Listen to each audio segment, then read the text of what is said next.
Unidades, cantidades físicas y vectores. Ser capaz de predecir la trayectoria de un huracán resulta esencial para reducir al mínimo los posibles daños a las propiedades y a las vidas humanas. Si un huracán se mueve a 20 kilómetros por hora en una dirección de 50 grados al norte del este, ¿qué tan lejos al norte se moverá el huracán en una hora?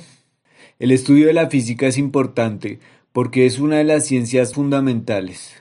Los científicos de todas las disciplinas utilizan las ideas de la física, como los químicos que estudian la estructura de las moléculas, los paleontólogos que intentan reconstruir la forma de andar de los dinosaurios y los climatólogos que estudian cómo las actividades humanas afectan la atmósfera y los océanos. Asimismo, la física es la base de toda la ingeniería y la tecnología. Ningún ingeniero podría diseñar un televisor de pantalla plana, una nave espacial interplanetaria ni incluso una mejor trampa para ratones sin antes haber comprendido las leyes básicas de la física. El estudio de la física es también una aventura. Usted la encontrará desafiante, a veces frustrante y en ocasiones dolorosa. Sin embargo, con frecuencia le brinda abundantes beneficios y satisfacciones. La física estimulará en usted su sentido de lo bello, así como su inteligencia racional. Si alguna vez se ha preguntado por qué el cielo es azul, cómo las ondas de radio viajan por el espacio vacío o cómo un satélite permanece en órbita, encontrará las respuestas en la física básica. Sobre todo, apreciará la física como un logro sobresaliente del intelecto humano en su afán por entender nuestro mundo y a la humanidad misma. En este capítulo inicial repasaremos algunos conceptos importantes que necesitaremos en nuestro estudio. Comentaremos la naturaleza de la física teórica y el uso de modelos idealizados para representar sistemas físicos. Presentaremos los sistemas de unidades que se emplean para especificar cantidades físicas y analizaremos la forma de describirlas con precisión.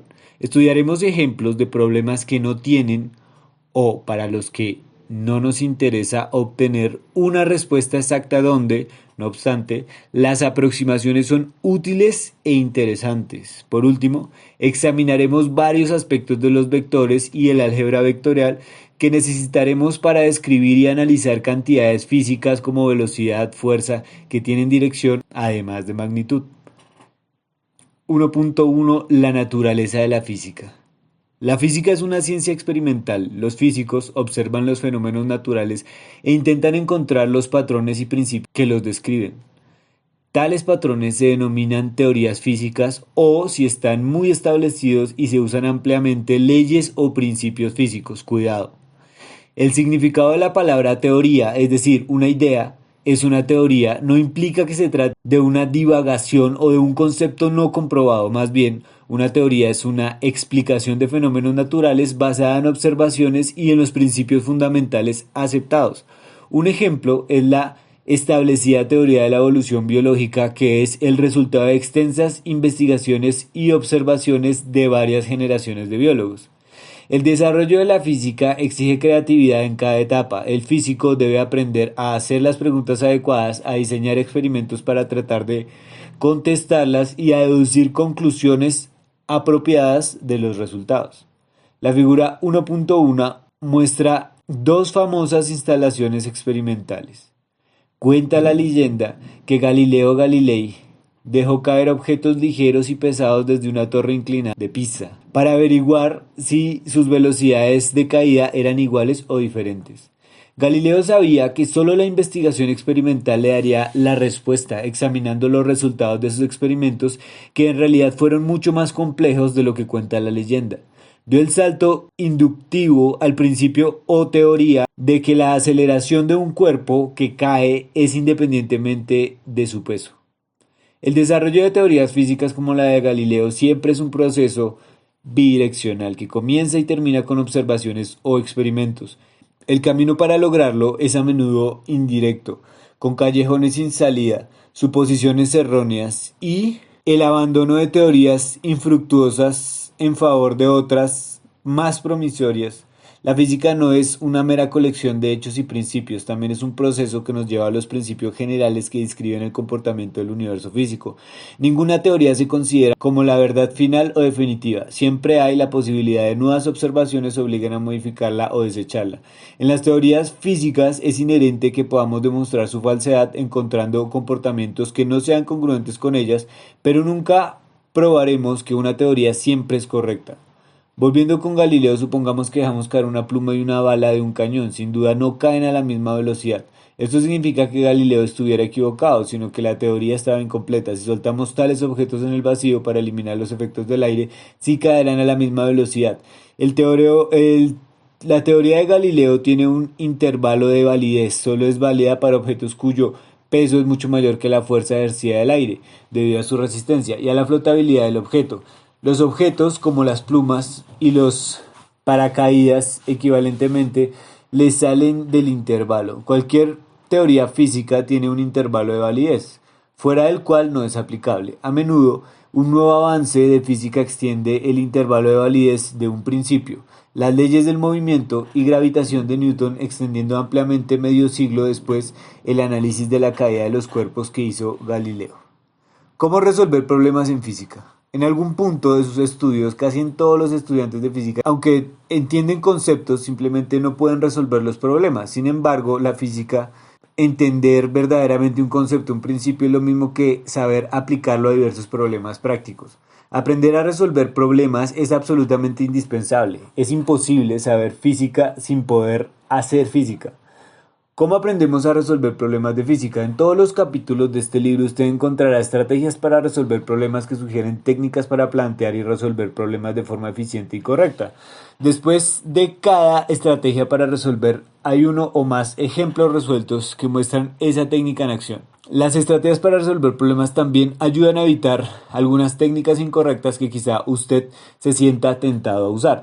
Además, encontrará ejemplos adicionales que no están asociados a una específica estrategia para resolver problemas.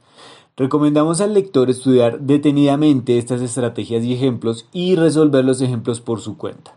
Se utilizan diferentes técnicas para resolver distintos tipos de problemas y por ello este libro ofrece docenas de estrategias para resolver problemas. No obstante, sea cual fuere el tipo de problema, hay ciertos pasos básicos que deben seguir siempre. Esos mismos pasos son igual de útiles en problemas de matemáticas, ingeniería química y muchos otros campos. En este libro hemos organizado los pasos en 4 etapas para resolver un problema. Todas las estrategias para resolver un problema y los ejemplos en este libro se guiarán en estos 4 pasos. En algunos casos se combinarán los primeros 2 o 3 pasos. Les recomendamos seguir los mismos pasos al resolver los problemas por su cuenta. Estrategia para resolver problemas 1.1. ¿Cómo resolver problemas en física? Identificar los conceptos pertinentes. Primero, decida las ideas de física que son relevantes para el problema. Aunque en este paso no implica hacer cálculos, a veces es la parte más difícil. Nunca se omita. Si desde el principio se elige el enfoque equivocado, el problema se dificultará innecesariamente e incluso podría llevar a una respuesta errónea. A estas alturas también se debe identificar la incógnita del problema, es decir, una cantidad cuyo valor se desea encontrar. Podría ser la rapidez con la que un proyectil choca en el suelo, la intensidad y bla bla bla. Plantear el problema. Con base en los conceptos que haya elegido para identificar el problema, seleccione ecuaciones que usará para resolver el problema. Ejecutar la solución. En este paso hace las cuentas, enfrascarse en los cálculos. Haga una lista de las cantidades conocidas y desconocidas e indique cuál de las incógnitas o las variables después despegue las incógnitas de las ecuaciones. Evaluar la respuesta, evalúela. Si es lógica y congruente. Modelos idealizados. Comúnmente usamos la palabra modelo para referirnos a una réplica en miniatura, digamos de un ferrocarril o una persona. En física, un modelo es una versión simplificada de un sistema físico demasiado complejo para analizarse con todos sus pormenores. Por ejemplo, para crear un modelo idealizado del sistema podemos pasar en alto algunos efectos menores y concentrarnos en las características más importantes del sistema. Claro que no podemos omitir demasiadas cuestiones si ignoramos totalmente la gravedad. Nuestro modelo predecirá que si lanzamos la pelota hacia arriba. Estándares y unidades. Como vimos en la sección 1.1, la física es una ciencia experimental. Los experimentos requieren mediciones cuyos resultados suelen describirse en números. Un número empleado para describir cuantitativamente un fenómeno físico en una cantidad física. 2 cantidades físicas, por ejemplo, que describen a alguien como tú son su peso, que debería ser su masa, y estatura. Algunas cantidades físicas son tan básicas que solo podemos definirlas describiendo la forma de medirlas, es decir, con una definición operativa. Ejemplos, bueno, al medir una cantidad siempre comparamos con estándares de referencia. Si decimos un Porsche Carrera GT tiene una longitud de 4.61 metros, queremos decir que es 4.61 veces más largo que una vara de un metro. Dicho estándar se define como unidad, la unidad de la cantidad, el metro es una unidad. De distancia, el segundo de tiempo. Al describir una cantidad física con un número siempre debemos especificar una unidad. Las mediciones exactas y confiables requieren unidades inmutables que los observadores puedan utilizar en distintos lugares. Bueno, hay un sistema internacional SI. El metro se definió como una 10 millonésima parte de la distancia entre el Polo Norte y el Ecuador. Tiempo. Se definió como cierta fracción del día solar medio. Un segundo se abrevia como S, se define como el tiempo que tardan 9.192.631.770 ciclos de esta radiación de microondas. Longitud. El metro. Masa, kilogramo. Prefijos y unidades. Bueno. Kilowatt, kilogramo, metros, metros cúbicos, kilómetros en metros, kilogramos en gramos, kilowatts en watts. Longitud, nanómetro, micrómetro y kilómetro. Algunas longitudes representativas en el universo, la distancia de las galaxias es aproximadamente tal, el Sol está tal, bueno. El límite del universo observable, 10 a la 26 metros, 10 a la 11 metros la distancia del Sol, 10 a la 7 metros diámetro de la Tierra, 1 metro. Dimensión humana, diámetro de un glóbulo rojo 10 a la menos 5, 10 a la menos 10 radio de un átomo, 10 a la 14 radio de un núcleo atómico.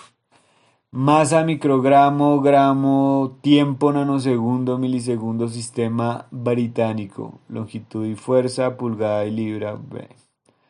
Consistencias y conversión de unidades. Cada símbolo algebraico denota siempre tanto un número como una unidad. Por ejemplo, la distancia en 10 metros, t en un tiempo de 5 segundos y b una rapidez de 2 metros sobre segundo. Toda ecuación debe ser dimensionalmente consistente. No podemos sumar masas, manzanas y automóviles. Solo podemos sumar o igualar términos que tienen las mismas unidades. Por ejemplo, si un cuerpo viaja en rapidez constante y recorre una distancia en un tiempo t, estas unidades están relacionadas por la ecuación d es igual a b sobre t, b por t. D es igual a b por t. D se mide en metros, velocidad metros sobre segundo y tiempo en segundo. Entonces se cancelan los segundos y quedan en metros. La respuesta.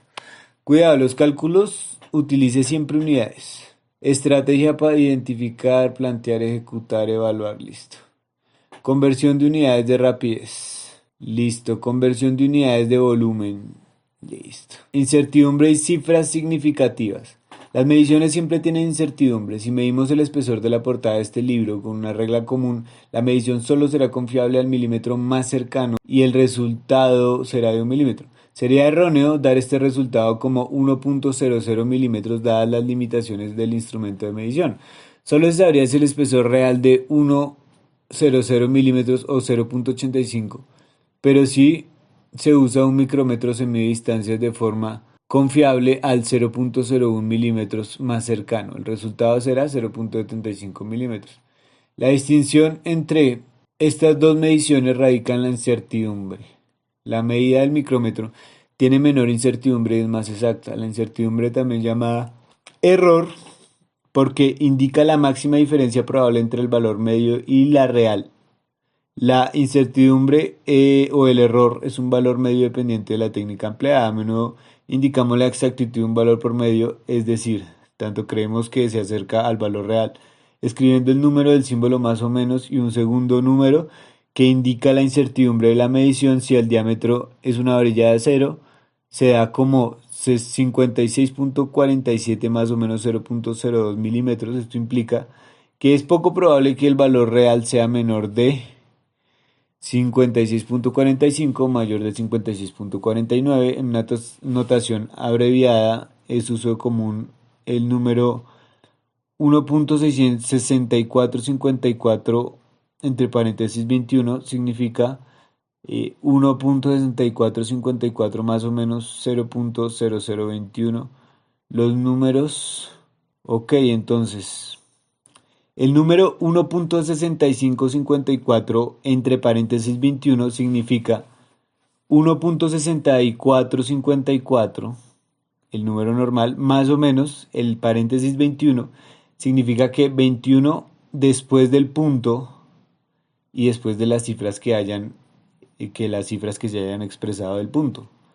Por eso es 0.0021.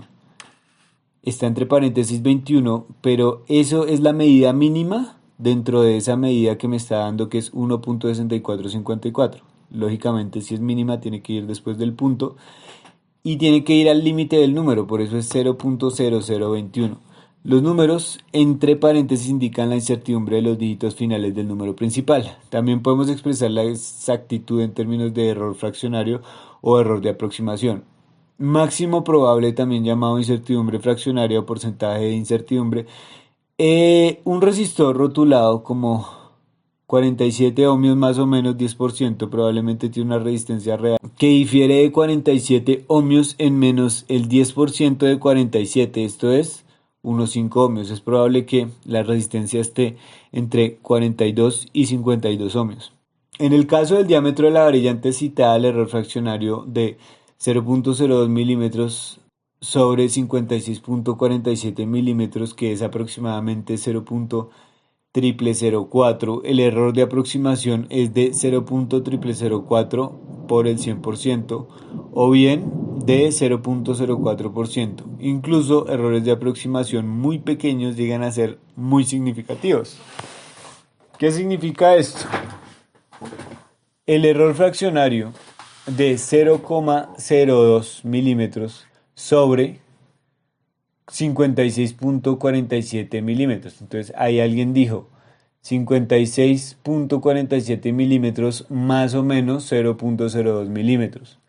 ¿Qué significa eso? Si yo lo quiero pasar al error de aproximación o error fraccionario, entonces lo que yo voy a hacer es coger, primero hacer la división de la rata de error, el error, que es 0.02 milímetros, sobre la unidad. Y eso me da 0.0004. Y además de eso lo tengo que multiplicar por el 100%. Mejor dicho, lo que hago es multiplicar eso por 1, básicamente. Porque 0.02 milímetros, que es la rata de error, yo lo multiplico por 1 para que me dé la rata de error, pero ahora en porcentaje. ¿Qué significa eso? Que voy a poner el 100% y abajo lo que significa ese 100%, que es 56.47 milímetros. Entonces me va a dar el resultado en porcentaje. Voy a eliminar milímetros con milímetros y me va a dar el porcentaje. Incluso errores de aproximación muy pequeños llegan a ser muy significativos. En muchos casos no se da explícitamente la incertidumbre de números, sino que se indica con el número de dígitos informativos o cifras significativas en el valor medio. Indicamos el espesor de la portada del libro como de 0.75 milímetros, que tiene 3 cifras significativas. Con esto queremos decir que los 2 primeros dígitos son correctos, pero el tercero es incierto. El último dígito está en la posición de las centésimas, así que la incertidumbre sería de 0.01 milímetros. Dos valores con el mismo número de cifras significativas pueden tener diferente incertidumbre. Una distancia dada como 137 kilómetros también tiene 3 cifras significativas, pero la incertidumbre es de más o menos 1 kilómetro. Cuando usamos números con incertidumbre para calcular otros números, el resultado también es incierto. Al multiplicar o dividir números, el resultado no puede tener más cifras significativas que el factor con menos cifras significativas. Por ejemplo, 3.1416 por 2.34 por 0.58 es igual a 4.3. ¿Por qué? Este tiene 5 cifras significativas. Entonces, el resultado no puede tener más cifras significativas que el factor con menos cifras significativas. Y aquí el factor con menos cifras significativas puede ser 2.34 o 0.58. Pues yo diría que le falta una cifra. Porque no puede ser 4.3 a menos que eso de 4.3. A ver, calculadora. 3.1416 por 2.34 por 0.58. Eso me dio 4.26. 4.26. Pensaría yo que lo correcto sería poner el 4.26 según lo que me han dicho. Hasta ahí, pero aparentemente me equivoco. Cuando sumamos o restamos números, lo que importa es la ubicación del punto decimal, no el número de cifras significativas. Por ejemplo, 123.62 más 8.9, aunque 132.5 es igual a 132.5, aunque 123.62 tiene una incertidumbre aproximada del 0.01. La de 8.9 sería de 0.1. Así que la suma debe tener esa misma incertidumbre 0.1 y debe escribirse como 132.5, no 132.52. Ese lo entiendo. La tabla 1 resume las reglas significativas. Multiplicación o división, no más que el número que tiene menos cifras significativas. Entonces, por ejemplo, en este, el que tiene menos cifras significativas es el 2.2. No sé por qué le pone dos cifras significativas, tres cifras significativas. Ok, no. No más que el número que tiene menos cifras significativas. Aquí el número que tiene menos cifras significativas es el 2.2. A ver, ejemplo. 1.32578 por 10 a la 7 por 4.11 por 10 a la menos 3 es igual a 5.45 por 10 a la 4. Misma base y sumamos los exponentes. Entiendo qué es eso. A ver acá. Multiplicamos y luego dividimos. Vamos a ver. Misma base, que sería... Esto es... 0. ¿Será que después del 0 las cifras significativas? Preguntémosle a ChatGPT. Chat. Perfecto, el 0 no cuenta. El 0 no cuenta como cifra significativa, que eso fue lo que me confundió porque en el primer ejemplo me hablaban de estos tres productos que era 3.14, 2.34 y 0.58. Realmente el número con menos cifras significativas tiene dos cifras significativas, que es el 0.58 porque el 0 no cuenta como cifra significativa, luego el 4.3 tiene dos cifras significativas. Está perfecto. Ok. Aquí me confunde porque dice, indicamos el espesor de la portada del libro como 0.75 milímetros que tiene tres cifras significativas, lo cual no sería cierto si el 0 no cuenta como cifra significativa. Entonces, o se equivoca el libro o se equivoca ChatGPT. Suma o resta. Lo determina el número con mayor incertidumbre, es decir, el menor número de dígitos a la derecha del punto del decimal. Ejemplo, 27.153 más 132.2 menos 11.74. Lo determina el número con mayor incertidumbre, es decir, el menor número de dígitos a la derecha del punto decimal, el menor número de dígitos. Aquí el menor número de dígitos es un solo dígito. Entonces, eso me da un resultado con un solo dígito. De tres cifras significativas, nota. Daremos valores numéricos de tres cifras significativas. Como una aplicación de esta idea, suponga que quiere verificar que el valor de pi, la razón entre la circunferencia del diámetro del círculo, el valor verdadero hasta 10 dígitos es 3.14159265.4. Para calcularlo, dibuje un círculo grande y mida el diámetro de la circunferencia en milímetros más cercano para obtener valores de 424 milímetros y 135 milímetros, figura 1.8, los cuales dividirá con su calculadora para obtener 3,1407441, lo cual parecería no coincidir con el valor real de pi, pero tenga en cuenta que cada una de sus mediciones tiene tres cifras significativas, de manera que su valor medio de pi igual a 4.424 milímetros sobre 135 milímetros, solo puede tener tres cifras significativas y debería darse simplemente como 3.14. Dentro del límite de tres cifras significativas, este valor sí es coincidente con el valor verdadero. En los ejemplos y problemas de este libro, por lo regular no daremos valores numéricos con tres cifras significativas. Daremos con tres cifras significativas. Así que su respuesta no debe tener más de tres cifras significativas. En el mundo real, muchos números incluso tienen una exactitud menor.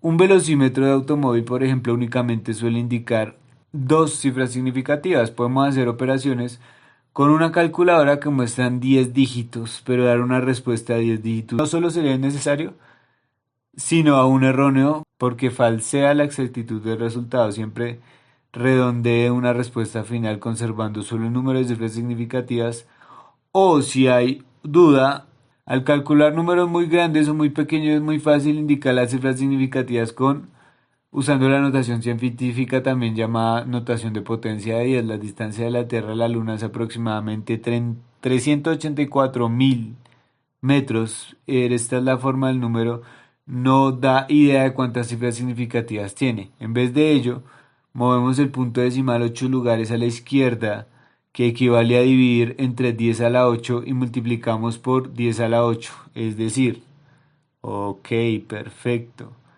Podemos hacer, es esa vaina, multiplicar, dividir por uno, multiplicar por uno, mejor dicho. Esa es, que es lo mismo pero diferente en el mismo modo pero en sentido contrario. Breve, listo, lo que es.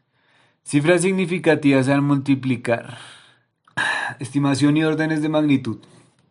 Hemos destacado la importancia de conocer la exactitud de los números, que representan cantidades físicas. No obstante, a menudo incluso una estimación burda de una cantidad puede darnos información útil. A veces sabemos cómo calcular cierta cantidad, pero tenemos que estimar los datos necesarios para calcular, o bien el cálculo sería demasiado complicado para efectuarse con exactitud, así que lo aproximamos. En ambos casos, nuestro resultado es una estimación, pero nos servirá aún si tiene un factor de incertidumbre de 2, 10 o más. Con frecuencia, tales cálculos se denominan estimaciones de orden de magnitud. El gran físico italo-estadounidense Enrico Fermi lo llama cálculos del reverso de un sobre. Los ejercicios 1.18 a 1.29 del final del capítulo son de estimación u orden de magnitud. Algunos son risibles y casi todos requieren estimar datos de entrada requeridos. No intente consultar muchos datos, estímelo como mejor pueda, aun cuando difiera por un factor de 10. Los resultados podrían ser útiles e interesantes. Vectores y suma de vectores. Algunas cantidades físicas como tiempo, temperatura, masa y densidad se pueden describir completamente con un número y una unidad. No obstante, en física muchas otras cantidades importantes están asociadas con una dirección y no pueden describirse en un solo número. Por ejemplo, sencillo es el movimiento de un avión. Para describirlo plenamente un ejemplo sencillo. Debemos indicar no solo qué tan rápidamente, sino hacia dónde. Para ir de Chicago a Nueva York, un avión debe volar al este, no al sur. La rapidez del avión combinada con su dirección constituye una cantidad llamada velocidad. Otro ejemplo es la fuerza. En la física es un empuje o tirón aplicado a un cuerpo. Para describir plenamente una fuerza hay que indicar no solo su intensidad, sino también en qué dirección tira o empuja. Cuando una cantidad física se describe como un solo vector, cuando una cantidad física se describe con un solo número, decimos que es una cantidad escalar. En cambio, una cantidad vectorial tiene tanto una magnitud, el que tanto, como una dirección en el espacio. Los cálculos que combinan cantidades escalares usan las operaciones aritméticas ordinarias. Por ejemplo, 6 kilogramos más 3 kilogramos igual a 9 kilogramos. O 4 por 2 segundos igual a 8 segundos. No obstante, combinar vectores requiere un conjunto de operaciones diferentes. Para entender mejor los vectores y sus combinaciones, comencemos con cantidades vectoriales más sencillas. El desplazamiento.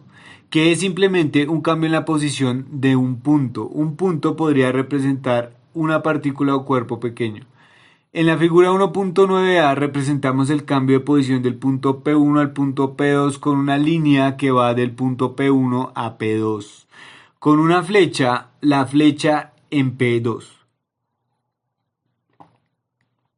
para indicar la dirección. El desplazamiento es una cantidad vectorial porque debemos decir no solo cuánto se mueve la partícula, sino también hacia dónde. Caminar 3 kilómetros al norte desde nuestra casa no nos lleva al mismo tiempo, no nos lleva al mismo sitio que caminar 3 kilómetros al sureste. Ambos desplazamientos tienen la misma magnitud pero diferente dirección.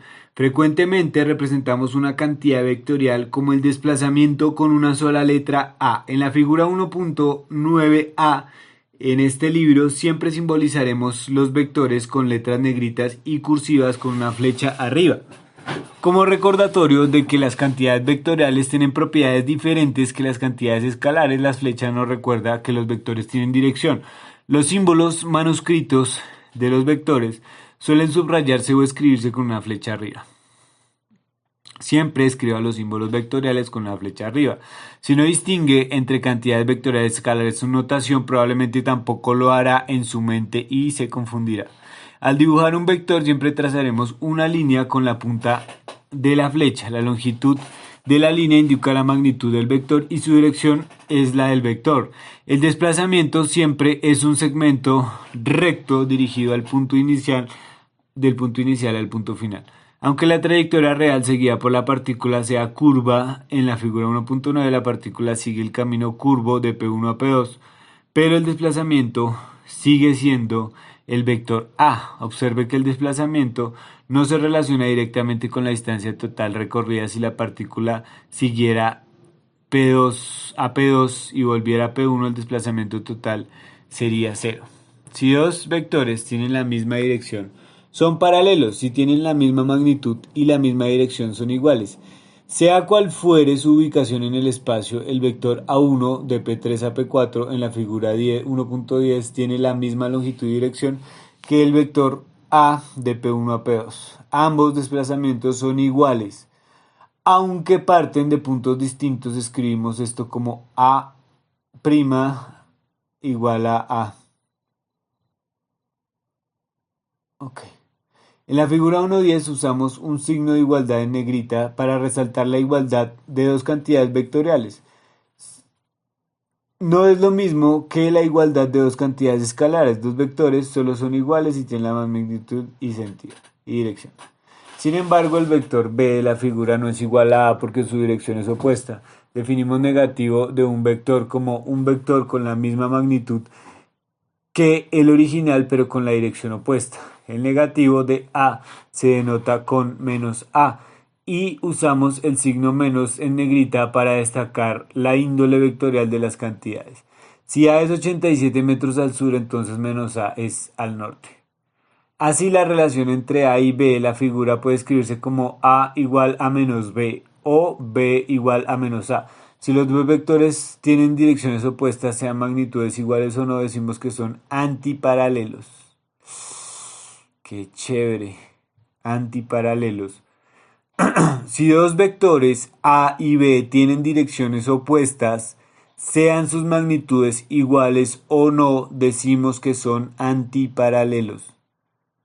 Frecuentemente representamos la magnitud de una cantidad vectorial, su longitud en el caso del vector desplazamiento, con la misma letra que usamos para el vector, pero en negrita cursiva normal, sin la flecha arriba y una notación alterna, el símbolo vectorial encerrado entre barras verticales.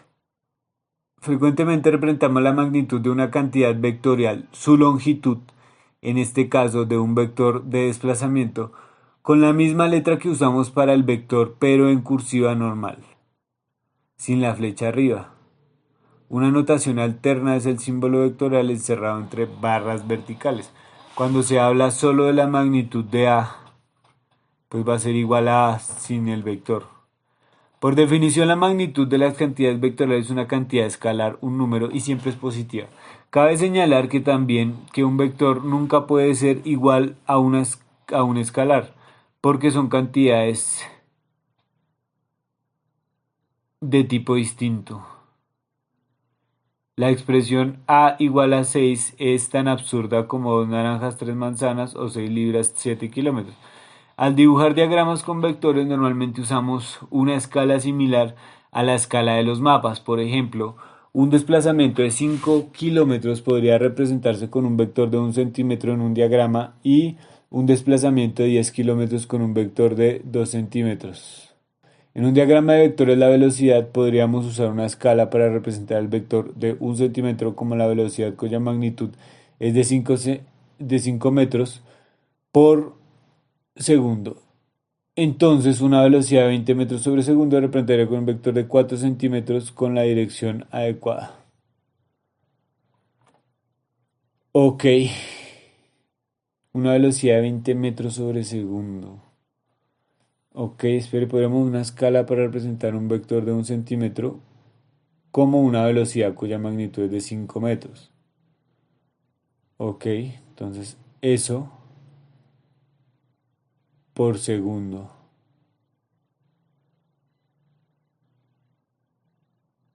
Una velocidad de 20 metros se representaría con una, porque son 5 metros por segundo cada centímetro en la representación. Entonces se divide los 20 metros sobre segundo entre los 5 metros y me va a dar 4 centímetros en la representación. Suma de vectores. Supongamos que una partícula sufre un desplazamiento A seguido por un segundo desplazamiento B. El resultado final es el mismo que si la partícula hubiese partido del mismo punto y sufrido un solo desplazamiento C. ¿Cómo se muestra? ¿Cómo se muestra? Llamamos a C la suma vectorial resultante de los desplazamientos. Ahí expresamos esta relación simbólicamente como C es igual a A más B, todos con flechita arriba en negrita y cursiva. El signo más la negrita destaca que sumar dos cantidades vectoriales requiere un proceso geométrico y no es lo mismo que sumar dos cantidades escalares como 2 y 3 igual a 5. Al sumar vectores, por lo regular colocamos la cola del segundo vector en la cabeza o punta del primer vector. Si efectuamos los desplazamientos A y B en orden inverso, primero B y luego A, el resultado será el mismo. Entonces C es igual a B más A y A más B es igual a B más A. Esto indica que el orden de los términos en la suma de vectores no importa. Dicho de otro modo, la suma de vectores sigue la ley conmutativa. La figura 1.11 se muestra otra representación de la suma vectorial. Si dibujamos los vectores A y B con sus colas en el mismo punto, el vector C es la diagonal, que es la diagonal de un paralelogramo construido con A y B con los lados adyacentes, con dos lados adyacentes. Cuidado, magnitudes en la suma de vectores es un error común suponer que si C es igual a A más B vectores, entonces la magnitud C debería ser igual a la magnitud A más la magnitud B en general. Tal conclusión es errónea. Para los vectores de la figura 1.11 es evidente que C es menor que A más B. La magnitud de A más B como vectores depende de las magnitudes de A y B y también del ángulo que forman A y B. Solo en el caso especial en el que A y B sean paralelos, las magnitudes de C es igual a las magnitudes vectoriales. Es igual a eso. En cambio, cuando los vectores son antiparalelos, es la diferencia de las magnitudes, A y B. Si usted se cuida de distinguir entre las cantidades escalares y vectoriales, evitará cometer errores respecto a la magnitud de una suma vectorial. Si necesitamos sumar más de dos vectores, podemos sumar primero dos cualesquiera, sumar el resultado del tercero, etc. La figura muestra tres vectores A, B y C. En la figura 1.13 se suman primero A más B para dar la suma vectorial D, luego se suman los valores C y D de la misma forma para obtener el resultante R. Como alternativa podemos sumar primero B más C para obtener E y luego A más E para obtener R. Varias construcciones para obtener la suma vectorial para obtener la suma de estos tres vectores, entonces puedo sumar dos y luego el tercero. Perfecto. Para construir diferencias, para colocar ya sea cola en la punta de A o colocar los vectores de punta. Para construir la diferencia vectorial A menos B podrá colocar ya sea la cola de menos B en la punta de A o colocar los dos vectores A y B punta con punta. No necesitamos dibujar los vectores D ni E. Basta con dibujar. Bueno. Una cantidad vectorial como el desplazamiento se puede multiplicar por una cantidad escalar, un número ordinario. El desplazamiento 2A es un desplazamiento cantidad vectorial en la misma dirección que A, pero dos veces más largo. Esto es equivalente a sumar A más A.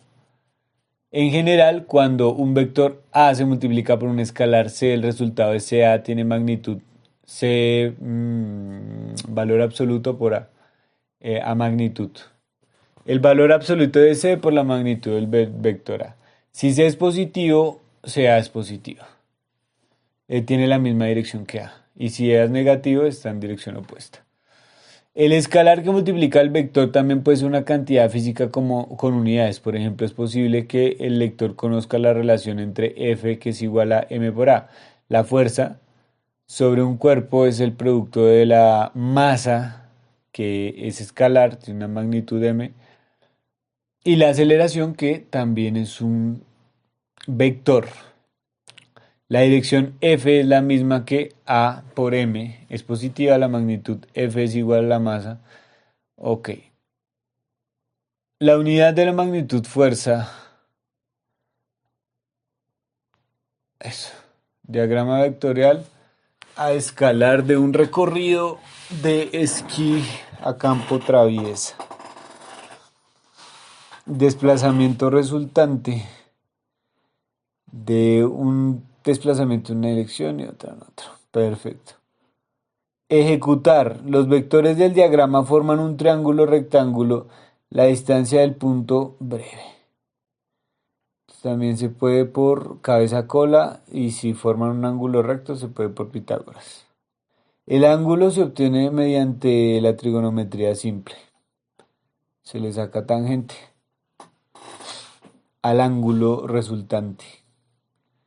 El ángulo resultante. Ok. Ok, tangente.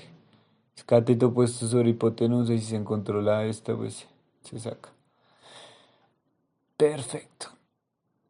Conviene practicar verificando los resultados. Qué chévere. Componentes de vectores. Va. Componentes de vectores. Sumamos vectores usando un diagrama a escala de las propiedades de los triángulos rectángulos.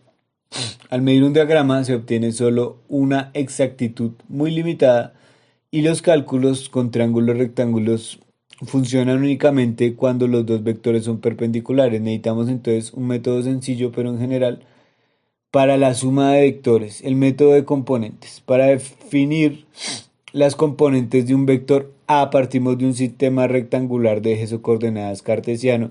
Luego dibujamos el vector con su cola en el origen. Podemos representar cualquier vector en el plano XY como la suma de dos vectores en paralelo del eje X y un vector en paralelo del eje Y. Rotulamos los vectores como A sub X y A sub Y. Son los vectores componentes.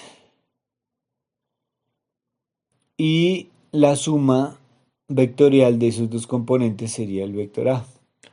Puesto que cada vector componente tiene la dirección en un eje de coordenadas, solo necesitamos un número para describirlo. Si el vector componente A apunta hacia la dirección positiva, definimos el número A como A sub X como la magnitud del vector A sub X. Si el vector componente A sub X apunta en la dirección negativa, definimos A sub X como el negativo de dicha magnitud. La magnitud de una cantidad vectorial en sí misma nunca es negativa. Definimos el número A sub Y. Del mismo modo, los números A sub X y A sub Y son componentes de A. Cuidado, las componentes no son vectores, las componentes a sub x y a sub y de un vector a son tan solo números, no vectores. Por ello las simbolizamos con la letra cursiva normal sin la flecha, en vez de la letra cursiva con la flecha. Podemos calcular las componentes del vector a si conocemos la magnitud de a y su dirección. Describimos la dirección de un vector con su ángulo relativo a una dirección de referencia. En la figura es el eje positivo. Es el eje positivo de x, el ángulo de referencia. Entre el vector a y el eje positivo hay un ángulo con la letra griega teta. Imagine que el vector a yace originalmente sobre el eje más x y luego lo gira hasta su dirección correcta como indica la flecha sobre el ángulo teta. En la figura 1.17, si la rotación del eje x, como lo indica, entonces teta es positivo. Si la rotación, bueno, lo de las rotaciones según el cuadrante del este. ¡Cuidado! Relación entre magnitud de un vector y la dirección de sus componentes. Las ecuaciones 1.6 son correctas solo si el ángulo teta se mide desde el eje x positivo, como se describe aquí. Si el ángulo del vector se da desde otra dirección de referencia o se utiliza otro sentido de rotación, las relaciones son distintas. Tenga cuidado, el ejemplo 1.6 ilustra este punto. Bien. Plantear y ejecutar. Cálculos de vectores usando componentes. Cuidado, cálculo de la dirección de un vector a partir de sus componentes. Hay un pequeño inconveniente con el uso de las ecuaciones 1.8 para obtener teta. Suponga que a sub x es igual a 2 metros y a sub y es menos 2 metros, como indica la figura 1.20. Entonces tangente de teta es igual a menos 1. Sin embargo, hay dos ángulos con tangente menos 1. Menos 1.135 y 315 grados o menos 45 grados. En general, cualesquiera los dos ángulos que difieren en 180 tienen la misma tangente. Para decidir cuál es correcto debemos examinar las componentes individuales, dado que a sub x es positiva y a sub y es negativa. El ángulo debe estar en el cuarto cuadrante. Aunque teta igual a 315 o menos 45 grados es el valor correcto, la mayoría de las calculadoras de bolsillo dan arco tangente de menos 1 igual a menos 45, en este caso es lo correcto, pero si tuviéramos a de menos x igual a menos 2 y a sub y igual a 2m, entonces el ángulo correcto es 135. Asimismo, si a sub x y a sub y son negativas, el tangente es positivo, por lo que el ángulo estará en el tercer cuadrante. Siempre debe hacerse un dibujo como en la figura 1.20 para verificar cuál de las dos posibilidades es la correcta. Multiplicación de un vector por un escalar. Si multiplicamos un vector por un escalar, cada componente del producto vector D igual a C por vector A es solo el producto de C por la componente del correspondiente de A. D sub X es igual a C por A sub X. D sub Y es igual a C por A sub Y. Componentes de D igual a C por el vector A. Por ejemplo, la ecuación indica que cada componente del vector 2A es 2 veces mayor que la componente correspondiente del vector A. De manera que 2A está en la misma dirección que A, pero tiene el doble de magnitud.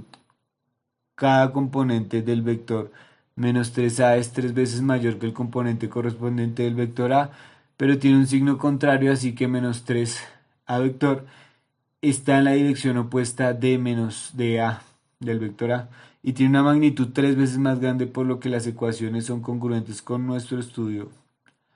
Uso de componentes para calcular la suma de vectores resultante de dos o más vectores. Dos o más vectores, suma vectorial, junto con con las componentes x y y de los vectores de los tales vectores. En el diagrama se observa la componente r sub x de la resultante, simplemente la suma de a sub x más b sub x de las componentes en x. Lo mismo sucede con las componentes en y simbólicamente. Solo hemos hablado de vectores que están en el plano XY, no obstante el método de sus componentes funciona también para vectores con cualquier dirección en el espacio. Introducimos un eje Z perpendicular al plano XY, entonces en general un vector A tiene componente A sub X, A sub y A sub Z en las tres direcciones de coordenada de la magnitud. A está dada por A igual a X sub Y al cuadrado más A sub Y al cuadrado más A sub Z al cuadrado, raíz de todos esos cuadrados, es igual a la magnitud del vector A, la magnitud, o sea, solo A. Siempre tomamos la raíz positiva, también las ecuaciones 1.11 para componentes de la suma vectorial R tienen un miembro adicional. R sub z es igual a sub z más b sub z más d sub z más d sub z más e sub z más... Pronto se equivocó ahí también. ABC más e más d más lo que sea. Por último, aunque el análisis de la suma de vectores se cerró en combinar vectores de desplazamiento, el método se aplica igualmente a todas las demás cantidades vectoriales. Al estudiar conceptos de fuerza en el capítulo 4, veremos que las fuerzas son vectores que obedecen las mismas reglas que la suma de vectores, pues estamos de desplazamiento, otras cantidades vectoriales aparecerán en los capítulos posteriores. Estrategia, identificar y lo que sea, suma de vectores, breve. Evaluar. Vectores unitarios. Un vector unitario es un vector con magnitud 1 sin unidades. Su única finalidad consiste en direccionar, es decir, describir una dirección en el espacio. Los vectores unitarios ofrecen una notación cómoda. Para muchas expresiones que incluyen componentes de vectores, siempre incluiremos un acento circunflejo o sombrero. Siempre incluiremos un acento, ok. Sobre el símbolo del vector unitario para distinguirlo de los vectores ordinarios cuya magnitud podría ser 1, el sombrerito o el circunflejo encima de la magnitud de un vector unitario. En un sistema de coordenadas XY podemos definir un valor unitario J que apunte en una dirección del eje más X y un vector unitario, ok, Y J, y que apunte en la dirección del eje más Y. Así, bueno, no, y que apunte en la dirección más X y J que apunte en la dirección más Y. Así expresamos la relación entre vectores componentes y en vectores componentes y componentes descrita al principio de la sección como sigue. El vector A es igual al vector A, el vector A sub X es igual a la magnitud de A sub X por el vector unitario. Y el vector A sub Y es igual a la magnitud del vector, o sea, sin el palito, A sub Y por el vector J. Asimismo, escribimos un vector A en términos de sus componentes como A vector igual a la magnitud de A sub X por I más la magnitud de A sub Y por J.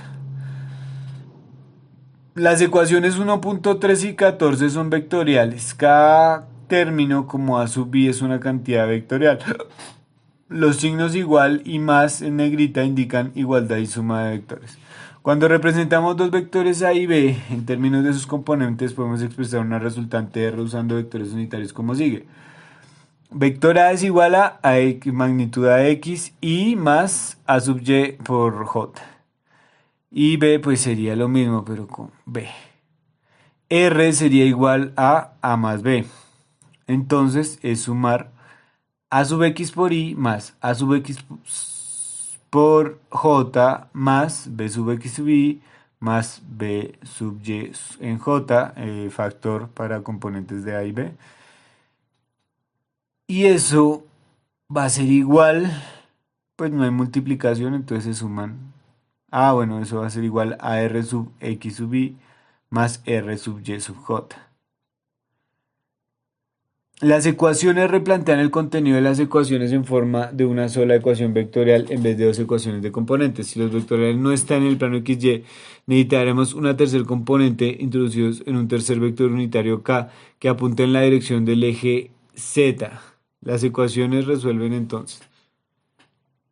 Es lo mismo pero con A sub sub x, pero multiplicado por el vector unitario k.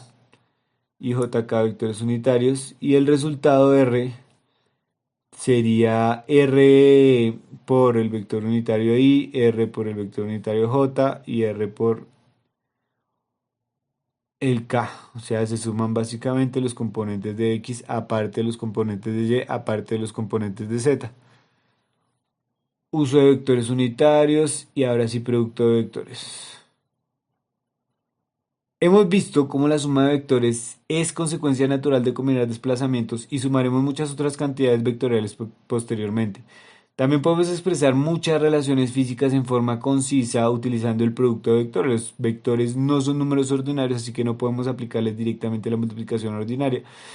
Definiremos dos tipos diferentes de productos de vectores. El primero, llamado producto escalar, produce un resultado escalar. En el segundo, producto vectorial, produce otro vector. Producto escalar. El producto escalar de dos vectores se denota como A por B. Por esta notación, el producto también escalar también se denomina producto punto. Es un punto A punto B. Aun cuando A y B sean vectores, la cantidad A por B es un escalar.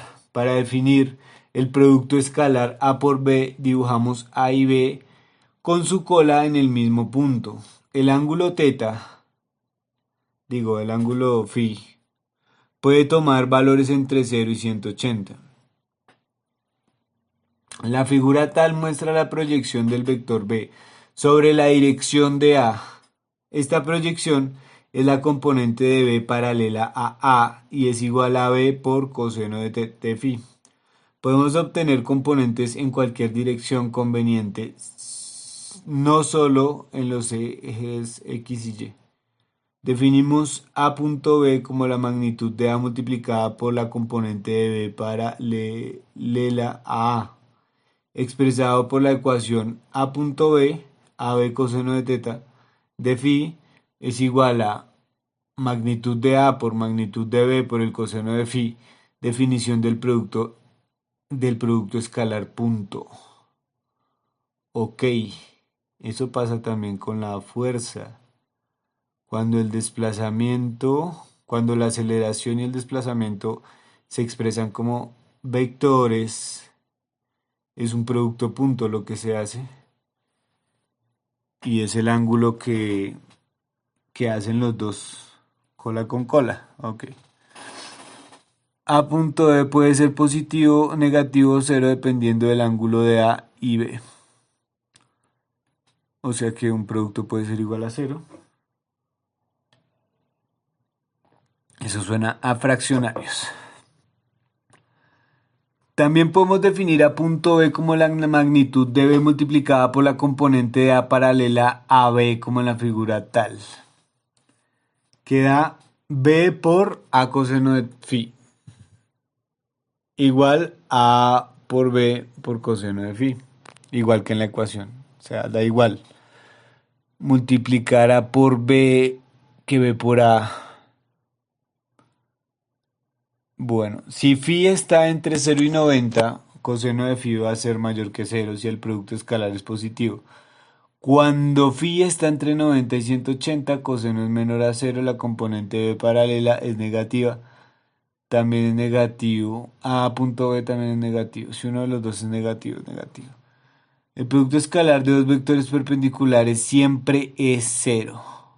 El producto escalar de dos vectores, el producto escalar o producto punto, producto escalar o producto punto es el mismo, el producto escalar, sí señor, que es el mismo producto punto de dos vectores que son paralelos,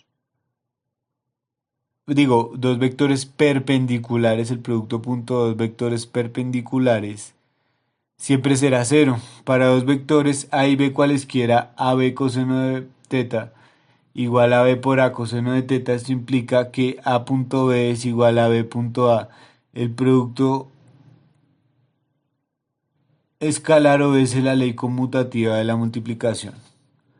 Usaremos un producto escalar en el capítulo 6 para distinguir el trabajo realizado. El trabajo, que es fuerza por distancia, que es desplazamiento, no es distancia. Ok. y eso se mide por el coseno de phi. Ok, ok. El trabajo, bueno, digamos que ya llegaremos a ese capítulo. El cálculo del producto escalar usando componentes. Ujú. Bueno, pues A punto B sería igual a sub x por y más a sub y por j más a sub y por k punto b sub x y b sub y j b sub z k, y eso es igual a las componentes en x de a y b con sus vectores unitarios y, o sea, se multiplican los vectores con los mismos, se multiplican las magnitudes de los vectores con los mismos vectores unitarios acompañándolos. Y el resultado sería b a b k por i a, bueno, a sub, uy, ¿qué pasó? No. Ok, a sub x por y, b sub tal. Luego a sub x por y, tal. No. No. A sub x por y multiplica a todos los componentes del otro lado. O sea, a sub x por y por b sub y por j también. Entonces sería pues a sub x sub y por todos los del otro vector que es b, tanto la x como la y como la z. Multiplica cada componente, entonces es el primero por cada uno de los otros sumados. Por eso sale a sub x y por b sub x y más. Luego ahora va el primero, que de este lado sería a sub x y por el segundo del otro lado, que como ya dijimos el primero era b sub x y, o sea, el número del vector x, la componente en x y el valor unitario, ese sería el primero, pero no se va a multiplicar por el primero que ya lo hicimos, sino se suma la multiplicación por el segundo que es b sub y por el vector unitario j. Entonces el resultado da largo, porque da a sub x por b sub x por i más lo mismo i por j, luego más i por k, luego a sub y a sub x por j por i, por j por j y por jk. Y así mismo con el tercero. Para las ecuaciones 1.19 es evidente que 6 de estos 9 términos son cero y los otros 3 que quedan simplemente dan. Ok. Ok, ok. Producto escalar punto en términos de sus componentes. Por tanto, el producto escalar de dos vectores es la suma de los productos de sus respectivas componentes. Bueno, al final eso se simplifica, pero tocan un ejemplo, correcto. Entonces ya casi acabamos. Y vamos con toda. Todavía me faltan matrices, pero bueno, ya casi. Producto vectorial de dos vectores A y B, también llamado producto cruz, se denota A por B. Como su nombre lo indica, el producto vectorial es un vector en sí mismo. Usaremos este producto en el capítulo 10 para describir el torque y la cantidad de movimiento angular en los capítulos 27 y 28. Campos magnéticos y fuerzas. Para definir el producto vectorial A por B de dos vectores A y B, otra vez dibujamos los dos vectores con sus colas en el mismo punto. Así, los dos vectores estarán en un plano. Definimos por el producto vectorial como una cantidad vectorial perpendicular a este plano, es decir, perpendicular tanto a A como a B, con una magnitud igual a A por B por el seno de phi. Esto, si C es igual a A por B, entonces C es igual a bueno, C vector es igual a vector por B vector, entonces C magnitud igual a magnitud por B magnitud por el seno de phi. Magnitud del producto vectorial cruz.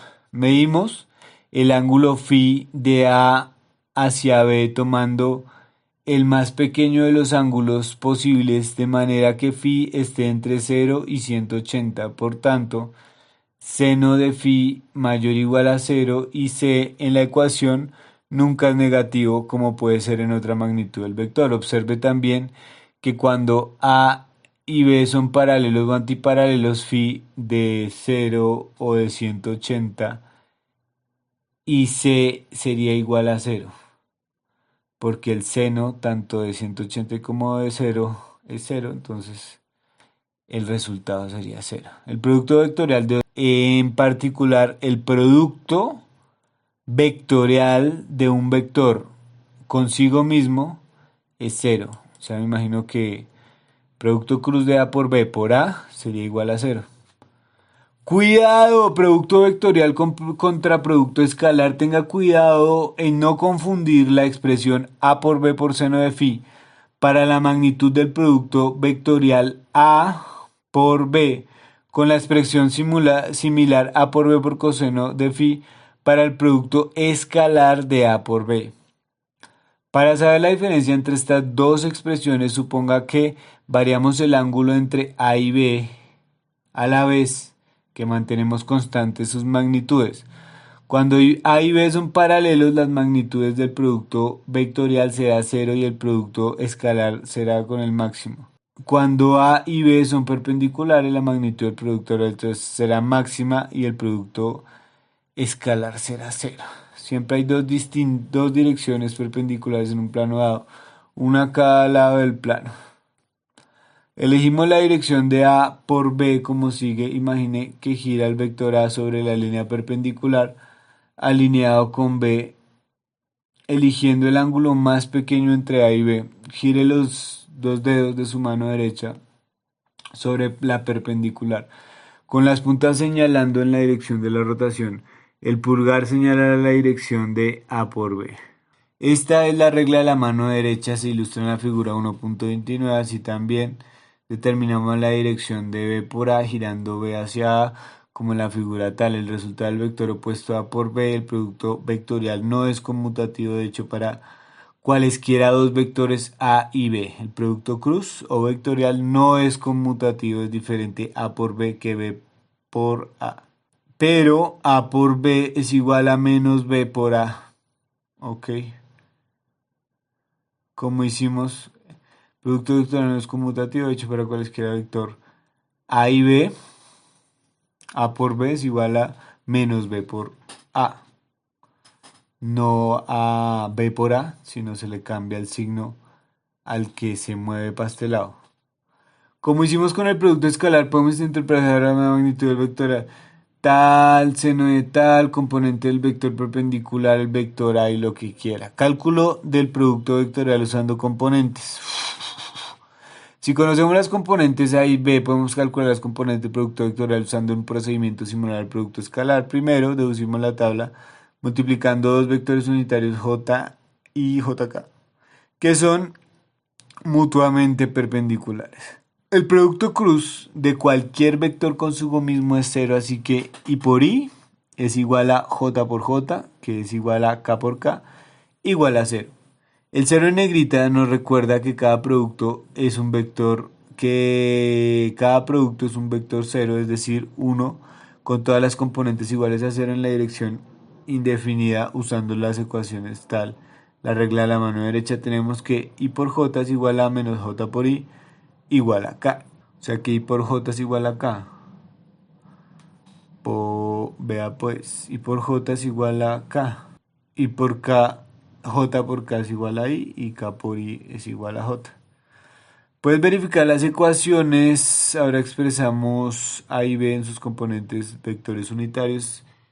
La expresión del producto cruz. Entonces queda A cruz B es igual a X por Y más a Y por J más a Z por K. Magnitudes por vectores unitarios por, hay una cruz, pues magnitudes del vector en su componente x, y, z, pero multiplicados por el respectivo vector unitario. Y la respuesta es el primero por el segundo, el primero por el primero de cada factor, más el primero por el segundo, más igual que en la anterior. También podemos reescribir los términos individuales como en la ecuación 1.5 como ax vector y por by vector j es igual a sub x por b sub y por i por j, etc. Y como ya sabemos que i por j es igual a k y que i por i es igual a 0. También podemos reescribir los términos individuales como en la ecuación 1.25. A por I más cruz B sub Y por J es igual a esto por J por I, etc. Agrupamos los términos. El producto cruz también puede expresarse en forma de determinantes. A cruz B es igual a una matriz o determinantes. Arriba están los vectores unitarios. La primera fila tiene a i, j, k. La segunda fila tiene a sub x, a sub y, a sub z. Y como deducirán, la última fila sería b sub x, b sub y, b sub z. Si usted no está estudiando determinantes, omita este estudio de esta forma. Con el sistema de ejes de la figura, si invertimos la dirección, obtenemos el sistema de la figura. Así como comprobamos al lector la definición del producto cruz I por J igual a menos K, en vez de I por J igual a K. De hecho, todos los productos vectoriales I, J, K tendrán signos opuestos a los que las ecuaciones. Vemos que hay dos tipos de sistemas de coordenadas que difieren en los signos de producto cruz de los vectores unitarios en el sistema derecho. En un sistema derecho, I por J es igual a K como en la figura. Lo usual es utilizar solo sistemas derechos, algo que haremos a lo largo del libro. Y ahora sí comienza lo bueno. Que toque, toque, toque, toque, toque, toque. Bien, se acabó esta chimba.